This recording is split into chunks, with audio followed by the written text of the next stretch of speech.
Welcome back to my YouTube channel again. This is Jim. At ito na nga post ni Barbie Fortesa sa Instagram together with Hoka Philippines. Each time a woman stands up for herself, she stands up for all women. Maya Angelou. Thank you, Hoka Philippines, for inviting me at the Women's Run PH today. Wearing the right shoes makes a lot of difference.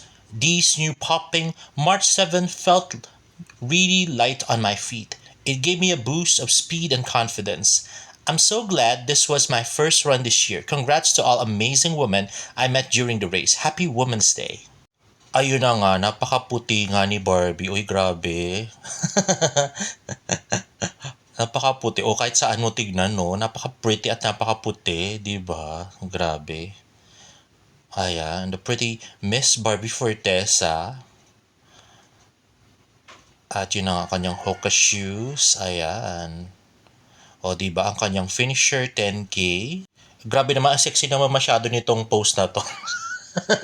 Parang ano. Anyway.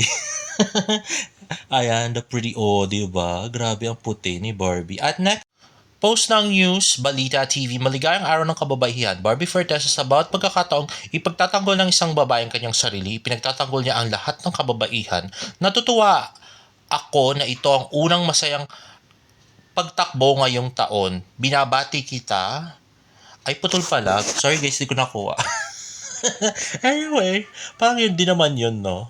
So, ayan, the pretty Miss Barbie Fortesa. Ay, kinuha lang pala nila yung mga post ni Barbie, no? Akala ko naman may bago silang pictures.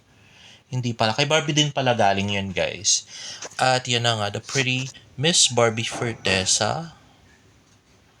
Ayan na nga, with her Hoka shoes. At ang kanya napaka-sexy suot na shorts. At next, Hi Barbie, so you joined the Women's Run today. Any message this Women's Month po? Any message this Women's Month? I'm just so proud to all the ladies na nakatakbo ko today. Ang gaganda ng mga katakbo ko. I felt very safe kasi I'm around all the women and well, a wise woman once said, men have no right to tell women to shut up. True, Clive Fidel nga yan. So yun yung mga panahon na balo na baliw pa ako sa sa barda. Akala ko magkakatuloy, hindi naman hindi naman pala tututuhan, hindi nakakainis. Hello? Oh, thank you! Thank you! Ito yun! How was your run? Saya! Grabe! Alam mo, hindi ko alam kung wearing the right shoes really makes a lot of difference talaga. I really felt so light on my feet. Hindi kasi trained yung legs ko talaga to run, aamin ko. So, may mga pag medyo nakakalayo na ng kilometer, medyo bumibigat na. What distance did you do? 10 kilometers. Hindi ko akalain na makaka-PR ako today kasi I really just enjoyed my run. Pero, yun, thankfully naka-PR ako. What's your time? Because I ran for 1 hour 14, I think. 1 hour 14. And what can you say naman na it's International Women's Day and then this is a women's run? Yes. Yeah, any message? Maybe I can just quote my character from Maria Clara Tibara, Clay Santes. Men have no right to tell women to shut up. Happy Women's Month, everyone. At next naman ay post ng Mighty Clean PH, yung tipong ikaw mismo papangiti sa amoy ng damit mo.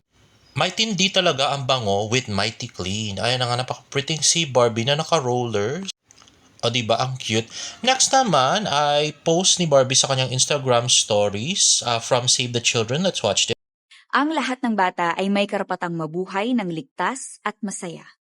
Matuto at magkaroon ng akses sa tamang impormasyon at serbisyo. Higit sa lahat, walang batang dapat mabuntis o mapilitang maging magulang sa murang edad.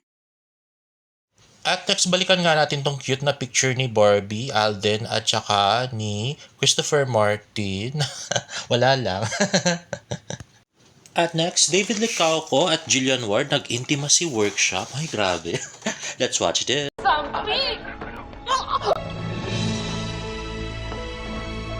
Pause nga raw muna sa bangayang parang aso't pusa ang dalawa. Pero off-cam, mas close at solid na raw ang never say Ayun o, di ba? May patong scene na ang Jilby. Kilig, patong scene. At next, ito na nga.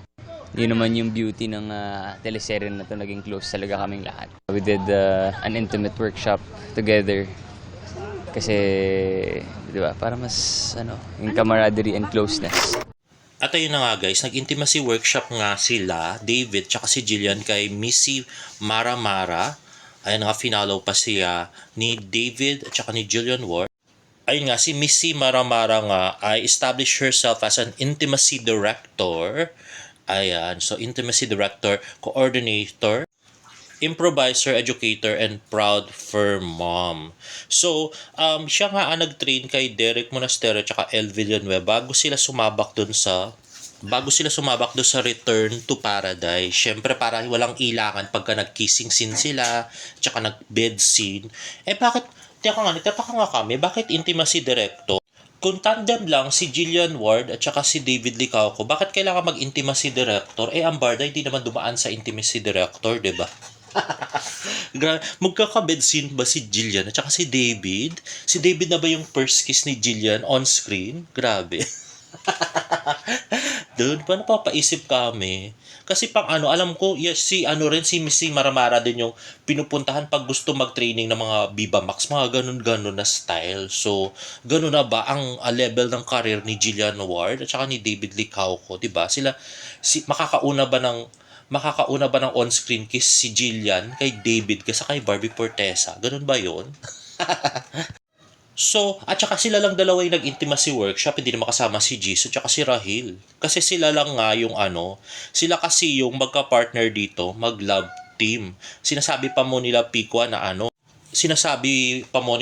saka nila Barda United na tandem lang ang Jilbid. Well, may intimacy scene na pinaghandaan at nag-workshop pa sila ng intimacy para talagang steamy at sweet scenes talaga ang mangyayari kay Jillian Ward at saka kay David Licauco. At ginawa nga nila nito lahat noong February 13, same time na ginawa nila yung TikTok video. Itong viral TikTok video ni Jillian at saka ni David at pati yung Valentine's greeting nila. O diba? So abangan natin ang steamy scenes ni Jillian at saka ni David at kung anong ba ang natutunan nila sa kanilang intimacy workshop. Grabe na pang Viva Max ba?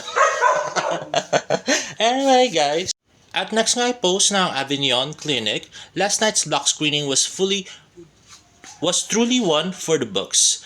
Trevor Line, a longevity clinic and Avignon Clinic, brought together this uninspiring event with special guests Miss Barbara Fortesa and Miss Boots Anson Roa Rodrigo. In celebration of the Women's Month, Ms. Mais Bangayan of Travertine Longevity Clinic shared this film is a reminder of powerful legacy passed down to generations through the wisdom, resilience, and unconditional love of women.